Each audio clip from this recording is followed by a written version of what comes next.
Hi friends, good morning. நாம் இன்றைக்கி நம்மளோட மரத்துங்களை பற்றி பார்க்க போகிறோம். அப்படியே நேராக வந்தீங்கன்னா நொச்சி மரம், இது ரொம்ப உகந்தது.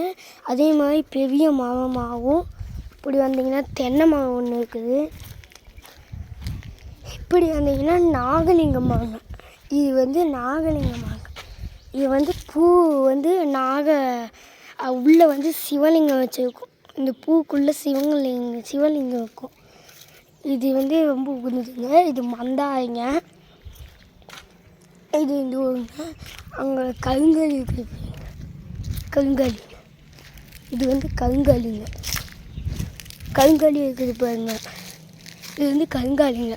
உள்ளேருந்து எடுத்தோம்னா கட்டை கருப்பாக இருக்குங்க. இந்த சைடு வந்தீங்கன்னா ருத்ராட்சங்க. இது ருத்ராட்சங்க. இதில் ருத்ராட்சம் காய்க்கு இங்கே நம்ம கழுத்தில் போடோம்ல, அதுங்க ருத்ராட்சங்க. இப்படி வந்தீங்கன்னா மகிழம். இது மகிழங்க. மகிழம் எல்லாம் பார்த்துக்கோங்க. நான் இப்படி தான் வரும். பிடிச்சிருந்தா சப்ஸ்கிரைப் பண்ணுங்கள், லைக் பண்ணுங்கள், பெல் ஐக்கானை அப்படியே தட்டி விட்டுருங்க.